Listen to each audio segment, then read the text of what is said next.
Thank you, sir. Sir, as honorable members have already submitted, this bill has come out of a recommendation of the Vice Chairman Niti Aayog in 2016.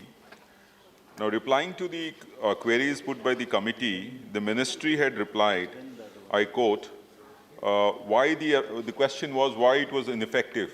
Why do you want to repeal the bill, the old bill? The absence of effective provisions in the IMCC Act relating to Constitution of Council, membership to have transparent selection of members and their tenure, no provision in the Act for taking action against the colleges for non-compliance of standards, so on and so forth. Similarly, to another question they replied, why it was not effective. The lack of effective provisions in the Act to address the issues relating to membership, conditions for removal of members present in the case of non-performance or otherwise, etc., etc. Basically, the answer that was given was structural in nature, as if the structural organization of the Indian system of medicine, if it is achieved, then the entire propagation and use of Indian system of medicine by the citizens of this country and the people of this country would take place.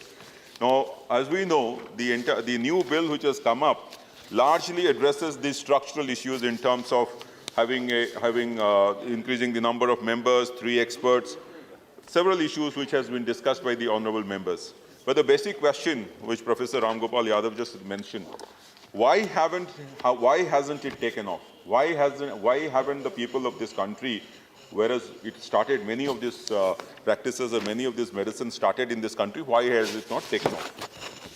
To my mind, the most important thing is research. The lack of research in these branches of medicine has resulted in people not having enough confidence to adopt these medicines. Now, if you look at the objective of the National Institute for Indian System of Medicines, I find that there is an objective which says adoption of latest medical research.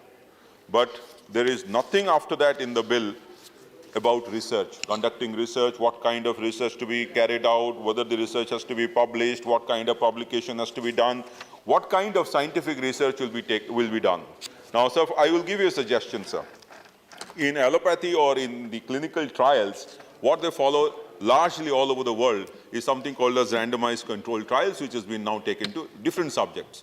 Now, in the Indian system of medicine or in homeopathy, no such approach, no such methodology is prescribed, nowhere it has been captured, and the people are unaware of it. Now, with the result that there is no confidence to adopt the practices.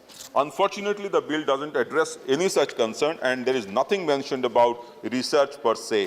How to conduct the research, what would be the allocation, what would be the process. The second point why it has not taken off, to my mind, is promotion.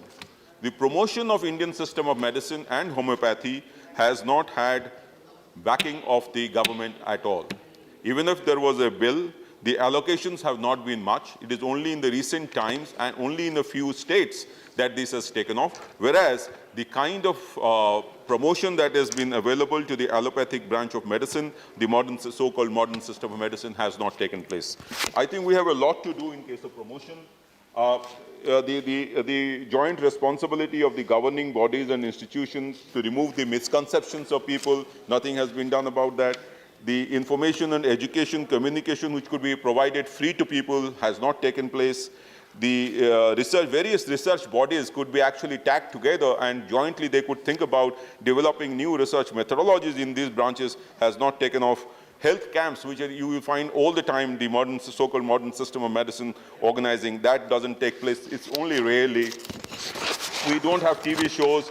We don't, for example, as Honorable Member Professor Ram Gopal Yadav was talking about, we don't have a first line of treatment except for allopathy. We do not have any first line of treatment in the Indian system of medicine or homeopathy unless the same is developed. And I'm not saying there is no potential. There is a lot of potential, but only research and scientific research based on, I'm not saying the modern system of the processes that is being adopted in allopathy, but you develop your own research methodology, your own research design and model, and then give it to the world. Now, unless that is done, and epidemiological kind of findings are there, we cannot have the first line of defense against diseases and epidemics. And if that happens, then this kind of Indian system of medicine can actually take off.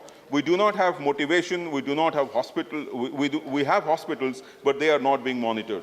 Now, another point which is lacking in the bill is what is the penalty? What is the penalty against quacks? What is the penalty against medical practitioners who are not registered and still practicing? That is not mentioned. The last point which I would like to mention is that the appellate tribunal, the government of India itself forms the committee, decides everything, and also decides on the complaints. Now, this is actually not a very happy situation. The state's representatives from the medical councils, state medical councils, do not find representation in the central boards, in the central councils. The last point, which again I was to say, sir, if you remember, my maiden speech in this was on the budget of the Ayush Ministry, when I had said the philosophical underpinnings of all these 4 branches are completely different. It is not just different from allopathy, but it is different amongst the branches themselves. So to club together 3 of the branches and only separate homeopathy out probably would not give the final results that is expected. Thank you so much, sir. Thank you for adhering to your time.